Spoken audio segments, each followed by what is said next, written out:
അടുത്ത സമയത്ത് എൻ്റെ ഒരു സുഹൃത്ത് എന്നോട് ചോദിച്ചു, നടത്തം നല്ലൊരു വ്യായാമമാണോ? ഞാൻ പറഞ്ഞു തീർച്ചയായിട്ടും. പക്ഷെ അവൻ പറഞ്ഞത് ഏതോ ഒരു ഡോക്ടറുടെ വീഡിയോ കണ്ടു, അതിൽ അദ്ദേഹം പറയുന്നു നടത്തം നല്ലൊരു വ്യായാമമല്ല എന്ന്. ഞാൻ അവനോട് നടത്തത്തെക്കുറിച്ച് പറയുന്നതിന് മുമ്പ് ഡോക്ടർമാരെക്കുറിച്ചും ആശുപത്രികളെക്കുറിച്ചും അല്പസ്വല്പം പറഞ്ഞു. നിങ്ങൾക്കൊക്കെ അറിയാവുന്ന കാര്യമാണ്. ഡോക്ടർമാരെ നമ്മൾ പണ്ട് കണ്ടുകൊണ്ടിരുന്ന അതേ കണ്ണോടെ ഇപ്പോഴും കണ്ടാൽ നമ്മൾ ചതിക്കുഴിയിൽ വീഴും. ഡോക്ടർമാരുടെ ലക്ഷ്യമെന്ന് പറയുന്നത് ബിസിനസ്സാണ്. ഡോക്ടർമാരെ നമ്മൾ ആധുനിക കാലത്ത് കാണേണ്ടത് നമ്മളുടെ ആരോഗ്യം പരിരക്ഷിക്കുന്ന ദൈവദൂതന്മാരായിട്ടല്ല, മറിച്ച് മെഡിക്കൽ ബിസിനസ്സിൻ്റെ, ആഗോള മെഡിക്കൽ ബിസിനസ്സിൻ്റെ മാർക്കറ്റിംഗ് എക്സിക്യൂട്ടീവുകളായിട്ടാണ്. എല്ലാ ഡോക്ടർമാരും അങ്ങനെയാണ് എന്നെനിക്ക് അഭിപ്രായമില്ല. മാറി ചിന്തിക്കുന്ന ധാരാളം ഡോക്ടർമാരുണ്ട്. പക്ഷേ അവർക്ക് തനിച്ച് ഒന്നും ചെയ്യാൻ സാധിക്കില്ല എന്നുള്ള ഒരു നഗ്നസത്യവും അവിടെയുണ്ട്. സോഷ്യൽ മീഡിയയിൽ ആരോഗ്യ ഉപദേശങ്ങൾ കൊടുക്കുന്ന ഒരുപാട് ഡോക്ടർമാരുണ്ട്. അവരുടെ ലക്ഷ്യം ഒന്ന്, സോഷ്യൽ മീഡിയ വഴി പണം ഉണ്ടാക്കുക. രണ്ട്, അവരെ കേൾക്കുന്ന ജനങ്ങളെ തെറ്റിദ്ധരിപ്പിച്ച് ചികിത്സകളുടെയും മരുന്നുകളുടെയും ഇരകളാക്കുക. ഇത് തിരിച്ചറിയാതെ ധാരാളം ആൾക്കാർ ഇത്തരം ഡോക്ടർമാരുടെ ഉപദേശങ്ങൾ കേട്ട് ശിരസാ വഹിച്ച് അതൊക്കെ അനുസരിച്ച് പോകുന്നുണ്ട്. അങ്ങനെയുള്ളവരോട് എനിക്ക് പറയാൻ ഇത്രയേ ഉള്ളൂ, മാറിയ മെഡിക്കൽ സയൻസിൻ്റെ മുഖം നിങ്ങൾക്ക് തിരിച്ചറിയാൻ സാധിച്ചാൽ ഇത്തരം ഡോക്ടർമാരുടെ ഉപദേശങ്ങൾക്ക് പിന്നിലെ അവരുടെ ലക്ഷ്യങ്ങൾ നിങ്ങൾക്ക് തിരിച്ചറിയാൻ സാധിക്കും. ഇനി നടത്തത്തിലേക്ക്. നടത്തം നല്ലൊരു വ്യായാമമാണോ? ഈ ലോകത്ത് മനുഷ്യർക്ക്, അതുപോലെ തന്നെ പറവകൾ, സമുദ്രങ്ങളിലും അതുപോലെ തന്നെ നദികളിലും മറ്റും ജീവിക്കുന്ന ജീവജാലങ്ങൾ ഒഴികെ കരയിൽ കാൽകൊണ്ട് സഞ്ചരിക്കുന്ന എല്ലാ ജീവജാലങ്ങൾക്കും ചെയ്യാൻ സാധിക്കുന്ന ഏറ്റവും നല്ല വ്യായാമം നടത്തമാണ്. പഴയ കാലത്തെ ആൾക്കാരുടെ ആരോഗ്യ രഹസ്യം എന്ന് പറയുന്നത് പ്രധാനമായിട്ടും നടത്തം തന്നെയായിരുന്നു. ഭൂരിപക്ഷം ആൾക്കാരും പഴയ കാലത്ത് ചെരുപ്പ് ഇടാതെയാണ് നടന്നിരുന്നത്. നമുക്ക് നമ്മുടെ മണ്ണുമായിട്ട് വളരെ വലിയൊരു ബന്ധമുണ്ട്. എന്നാൽ ഇന്ന് നമ്മൾ മണ്ണിൽ നിന്നും പ്രകൃതിയിൽ നിന്നും മനുഷ്യരിൽ നിന്നും ഒക്കെ അകന്നാണ് ജീവിക്കുന്നത്. നമ്മളൊരു വീടുണ്ടാക്കി അതിനുള്ളിൽ ഒരു മുറിയിൽ ഒരു മൊബൈൽ ഫോണുമായിട്ട് കുത്തിയിരുന്ന് ജീവിക്കുന്നു. സാധനങ്ങൾ ഡോർ ഡെലിവറി ചെയ്യുന്ന കമ്പനികളുണ്ട്. അതുപോലും പുറത്തേക്ക് പോയി വാങ്ങേണ്ടി വരുന്നില്ല. അഥവാ നമ്മൾ പുറത്തേക്ക് പോകുന്നുണ്ടെങ്കിൽ നമ്മൾ കാറിലോ സ്കൂട്ടറിലോ മാത്രമാണ് പോകുന്നത്. എന്നാൽ പഴയ കാലത്തെ ആൾക്കാർ എപ്പോഴും എവിടെയും, ഈവൻ അകലെയുള്ള സ്ഥലങ്ങളിലേക്ക് പോലും നടന്നു പോയിരുന്നു. അതുപോലെ തന്നെ അവർ സൈക്കിളും ഉപയോഗിച്ചിരുന്നു.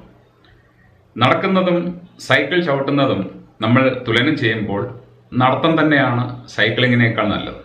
കാരണം നമ്മൾ നമ്മുടെ ശരീരത്തെ പൂർണ്ണമായും ഉപയോഗപ്പെടുത്തുകയാണ്.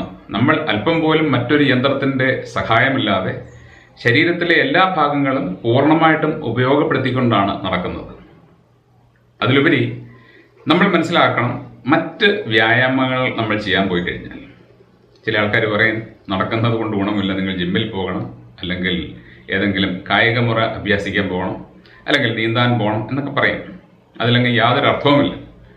നമ്മൾ നടത്തമൊഴിച്ച് മറ്റേത് വ്യായാമത്തിന് പോയാലും അവിടെയെല്ലാം നമുക്ക് അപകട സാധ്യതയുണ്ട്. അവിടെയെല്ലാം നമുക്ക് മറ്റ് ചില സൗകര്യങ്ങളുടെ ആവശ്യമുണ്ട്. ഉദാഹരണത്തിന് നീന്തണമെങ്കിൽ അതിനനുസരിച്ചുള്ള വെള്ളം നമുക്ക് കിട്ടണം.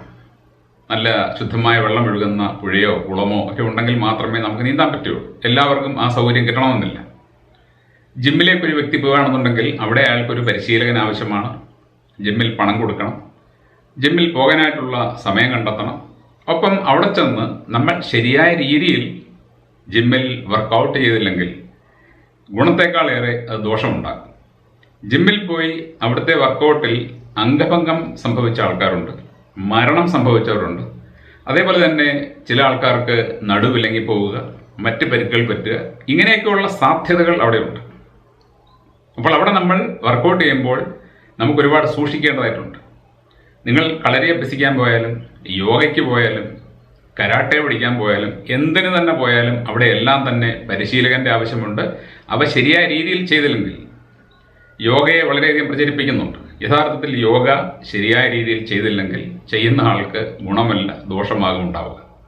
എന്നാൽ ഇങ്ങനെയുള്ള യാതൊരു പ്രശ്നവുമില്ലാത്ത ഒരു വ്യക്തിക്ക് എവിടെയും എപ്പോഴും ഏത് സമയത്തും ചെയ്യാൻ സാധിക്കുന്ന സമഗ്രമായ ഒരു വ്യായാമമാണ് നടത്തം. എല്ലാ ദിവസവും കുറേയേറെ ദൂരം നടക്കുന്ന വ്യക്തിക്ക് ഏത് ജോലിയും വഴങ്ങും, ഏത് ജോലിയും അയാൾക്ക് ചെയ്യാൻ സാധിക്കും. നടത്തത്തിന് ശാരീരികമായിട്ടുള്ളൊരു ഗുണം മാത്രമല്ല, അതിന് മാനസികമായിട്ടുള്ള ഒരു തലം കൂടിയുണ്ട്. നമ്മൾ നമ്മുടെ നാട്ടിൽ ജീവിക്കുന്ന പല ആൾക്കാരെയും അറിയുന്നുണ്ടെങ്കിലും നമ്മൾ അവരെയൊക്കെ കാണുന്നത് വളരെ വിരളമായിട്ടാണ്. കാരണം 1/2 കിലോമീറ്റർ പോലും നമ്മൾ പോകുന്നത് വാഹനത്തിലാണ്. ഞങ്ങളുടെ നാട്ടിൽ ഞങ്ങൾക്ക് തന്നെ ഒരു പള്ളിയുണ്ട്. ഈ പള്ളിയുടെ മാത്രം കാര്യമല്ല, എല്ലാ പള്ളികളിലും എല്ലാ അമ്പലങ്ങളിലുമൊക്കെ സ്ഥിതി സെയിമാണ്. ഞങ്ങളുടെ പള്ളിയുടെ അംഗങ്ങളെന്ന് പറയുന്നത് ഏതാണ്ട് ഒരു പള്ളിയിൽ നിന്നും 1-1.5 കിലോമീറ്റർ ചുറ്റളവിൽ കിടക്കുന്നവരാണ്. അതിനപ്പുറത്തേക്ക് പോയി താമസിക്കുന്ന ആൾക്കാർ വളരെ കുറവാണ്. ഭൂരിപക്ഷം ആൾക്കാരും ഒരു 1-1.5 കിലോമീറ്ററിനുള്ളിൽ വരും. പണ്ട് ഈ വീടുകളിൽ നിന്നെല്ലാം പള്ളിയിലേക്ക് ആൾക്കാർ വന്നിരുന്നത് കുഞ്ഞു കുട്ടികൾ മുതൽ പ്രായമായ അപ്പൂപ്പനും അമ്മൂമ്മയും ഒക്കെ വന്നുകൊണ്ടിരുന്നത് നടന്നു തന്നെയാണ്. 80 വയസ്സുള്ളവരും 90 വയസ്സുള്ളവരും 2 വയസ്സുള്ള കുട്ടിയും 3 വയസ്സുള്ള കുട്ടിയും ഒക്കെ നടന്നാണ് പള്ളിയിലേക്ക് വന്നിരുന്നത്. എന്നാൽ ഇന്ന് പള്ളി അവിടുത്തെ അംഗങ്ങളുടെ വാഹനങ്ങൾ പാർക്ക് ചെയ്യാൻ വേണ്ടി ഒരു ഭൂമി തന്നെ വാങ്ങിയിട്ടിട്ടുണ്ട്. എല്ലാവരും വാഹനങ്ങളിലേ വരും. 1/2 കിലോമീറ്ററുകാരനും 1 കിലോമീറ്ററുകാരനും 1.5 കിലോമീറ്ററുകാരനും എല്ലാം കാറിലോ സ്കൂട്ടറിലോ ബൈക്കിലോ ഒക്കെയാണ് വരുന്നത്. വളരെ നിസ്സാരമായിട്ട് അവർക്ക് വ്യായാമം ചെയ്യാൻ കിട്ടുന്ന ഒരു അവസരമാണ് അവരങ്ങനെ ഇല്ലാതാക്കി കളയുന്നത്. ഇങ്ങനെ സ്ഥിരമായിട്ട് വാഹനത്തിൽ യാത്ര ചെയ്യുന്ന ആൾക്കാർക്ക് എത്ര വേഗമാണ് രോഗങ്ങൾ ഉണ്ടാകുന്നത് നമ്മൾ കാണുന്നുണ്ട്.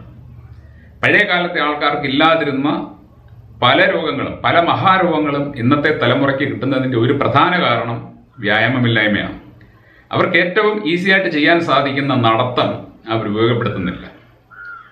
നമ്മൾ നടത്തത്തിൻ്റെ മഹാത്മ്യം അറിയണമെന്നുണ്ടെങ്കിൽ നമ്മുടെ നാട്ടിലെ തെരുവ് നായ്ക്കളെ നോക്കിയാൽ മതി. കേരളത്തിൻ്റെ തെക്കുവടക്ക് മരുന്ന് മാഫിയകൾക്ക് വാക്സിൻ വിൽക്കാൻ വേണ്ടി തെരുവ് നായ്ക്കളെ ഇങ്ങനെ തുറന്ന് വിട്ട് വളർത്തുകയാണ്. അവയില്ലാതായി കഴിഞ്ഞാൽ പേവിഷ ഭീഷണിയില്ല, അപ്പോൾ വാക്സിൻ കച്ചവടം നടക്കില്ല. അതുകൊണ്ട് അവരുടെ കരുണയാൽ ഈ തെരുവ് നായ്ക്കൾ ഇവിടെ അലഞ്ഞു തിരിയുന്നു. പക്ഷെ നമ്മളവരെ നോക്കുമ്പോൾ തെരുവ് നായ്ക്കൾക്ക് എവിടെയെങ്കിലും രോഗം വന്നതായിട്ട് നിങ്ങൾ കാണുന്നുണ്ടോ? മനുഷ്യന്മാരാരെങ്കിലും എറിഞ്ഞ കാലൊടിക്കുകയോ വളരെ വിരളമായിട്ട് ഏതെങ്കിലും നായ്ക്കൾക്ക് എന്തെങ്കിലും പ്രശ്നമുണ്ടായെങ്കിൽ മാത്രമേ ഉള്ളൂ.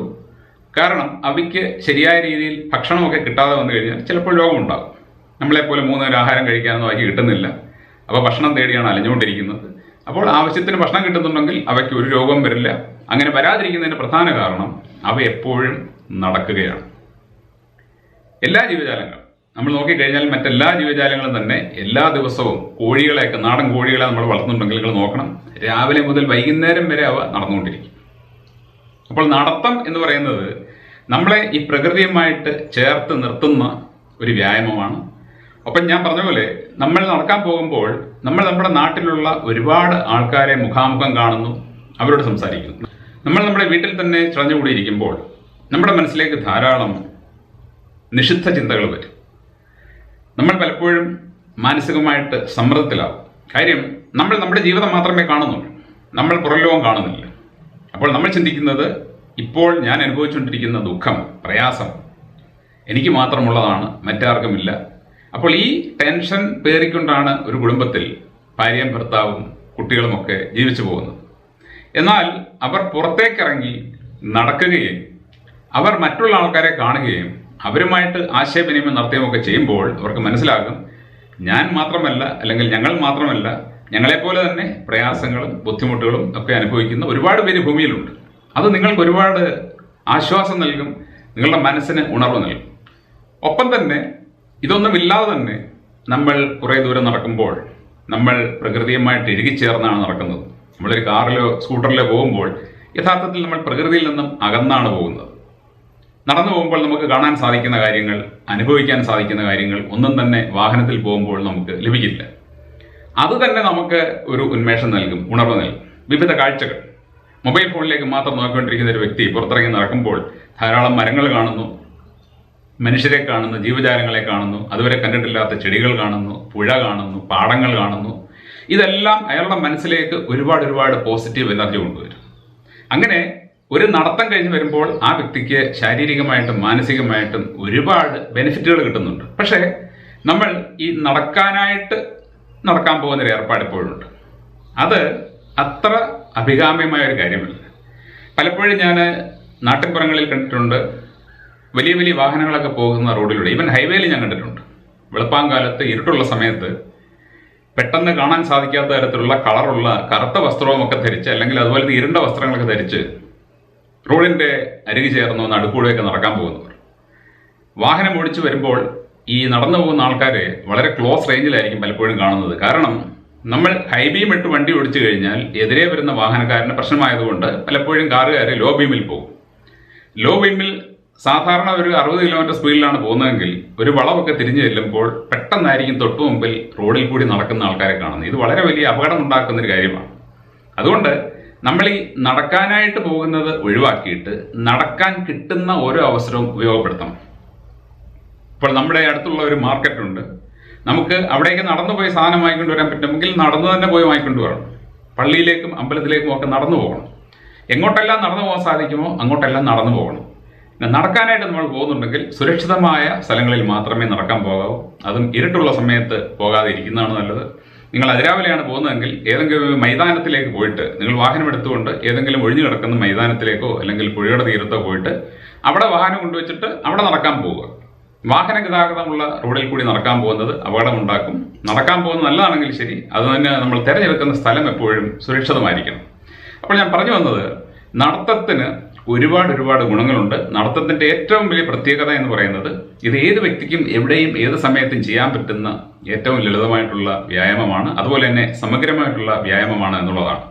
അതുകൊണ്ട് നടത്തം നല്ലൊരു വ്യായാമമല്ല എന്ന് ആരെങ്കിലും പറയുന്നുണ്ടെങ്കിൽ നിങ്ങൾ അവരോട് മുഖത്ത് നോക്കി തന്നെ പറയണം, നടത്തത്തെ പോലെ മികച്ച ഒരു വ്യായാമമില്ല. ഞാൻ സ്ഥിരമായിട്ട് നടക്കുന്ന ആൾക്കാരെ ഒബ്സർവ് ചെയ്യുന്ന ഒരു വ്യക്തിയാണ്. ഞങ്ങളുടെ നാട്ടിൽ എനിക്കറിയാവുന്ന ഒരു 5-6 പ്രായമുള്ളവരുണ്ട്. അവരെല്ലാവരും തന്നെ എല്ലാ ദിവസവും കുറഞ്ഞതൊരു 5 മുതൽ 10 കിലോമീറ്റർ വരെ നടക്കുന്നവരാണ്. നടക്കാൻ പോകുന്നവരല്ല, അവരെന്തിനും പോകുന്നത് നടന്നാണ്. പച്ചക്കറി വാങ്ങാൻ പോയാലും ബന്ധുക്കളെ കാണാൻ പോയാലും എല്ലായിടത്തും നടന്ന് മാത്രമേ പോയുള്ളൂ. ഈ ആൾക്കാർക്കൊന്നും തന്നെ യാതൊരു വിധമായിട്ടുള്ള ഗുരുതര അസുഖങ്ങളും ഉണ്ടായിട്ടില്ല. അവരെല്ലാവരും 95 വയസ്സിന് മുകളിൽ ജീവിച്ചിരുന്നവരാണ്. അവർക്ക് ഏതുതരം ജോലി ചെയ്യാനുള്ള സ്റ്റാമിനയും ഉണ്ടായിരുന്നു. അപ്പോൾ നടത്തത്തിൻ്റെ ഒരു വലിയ അഡ്വാൻറ്റേജ് എന്ന് പറയുന്നത്, ശരിയായിട്ട് എല്ലാ ദിവസവും നടക്കുന്ന വ്യക്തികൾക്ക് ദീർഘായുസ് ഉണ്ടാകുമെന്നാണ്. കാരണം അവരുടെ മനസ്സിനും ശരീരത്തിനും ഒരുപോലെ ഉന്മേഷം ലഭിക്കുന്ന ഒരു വ്യായാമമാണ് നടത്തം. വലിയ ആയാസമില്ല, സുഖമായിട്ട് നടക്കാൻ സാധിക്കും. മറ്റേത് വ്യായാമത്തിന് പോലും ശരി, നമ്മൾ കുറേയൊക്കെ കഷ്ടപ്പെടേണ്ടി വരും. എന്നാൽ നടത്തത്തിൽ അങ്ങനെ ഒരു കഷ്ടപ്പാടുമില്ല. എന്നാൽ കഷ്ടപ്പെട്ട് നടക്കണോ അങ്ങനെയും ചെയ്യാൻ സാധിക്കും. ഒരാൾക്ക് കുറേ വേഗത്തിൽ നടക്കണമെങ്കിൽ അത് സാധിക്കും, കുറേ ഭാരം എടുത്തുകൊണ്ട് നടക്കണമെങ്കിൽ അത് സാധിക്കും. അതല്ലെങ്കിൽ ഒന്നുമില്ലാതെ പതുക്കെ നടക്കണം, അങ്ങനെ നടക്കാം, ഒരു കുഴപ്പമില്ല. എങ്ങനെ നടന്നാലും ശരി, ആ വ്യക്തിക്ക് അതുകൊണ്ട് ശരീരത്തിന് നല്ല ഗുണം തന്നെ കിട്ടും. അതുകൊണ്ട് നമ്മളെല്ലാവരും തന്നെ നടത്തം നമ്മുടെ ജീവിതത്തിൻ്റെ ഒരു ഭാഗമാക്കണം. നടക്കാൻ വേണ്ടി നടക്കാൻ പോകാതെ കിട്ടുന്ന അവസരങ്ങളെല്ലാം നടന്നു തന്നെ പോകാൻ ശ്രമിക്കുക. കുടുംബമായിട്ട് നടക്കുക, കൂട്ടുകാരുമായിട്ട് ഒരുമിച്ച് ചേർന്ന് നടക്കുക. എപ്പോഴൊക്കെ നടക്കാൻ അവസരം കിട്ടുന്നു അതെല്ലാം ഉപയോഗപ്പെടുത്തുക. നിങ്ങൾ സ്ഥിരമായിട്ട് നടന്നു കഴിഞ്ഞാൽ, ഒപ്പം അനാവശ്യ മരുന്നുകളിൽ നിന്നും അകന്നു നിന്നാൽ നിങ്ങൾക്ക് നല്ല ആരോഗ്യമുണ്ടാകും, മാനസികമായിട്ടുള്ള സന്തോഷമുണ്ടാകും, ദീർഘായുസ്സമുണ്ടാകും. ഗ്യാരണ്ടി ഉള്ള കാര്യമാണ്. Thank you.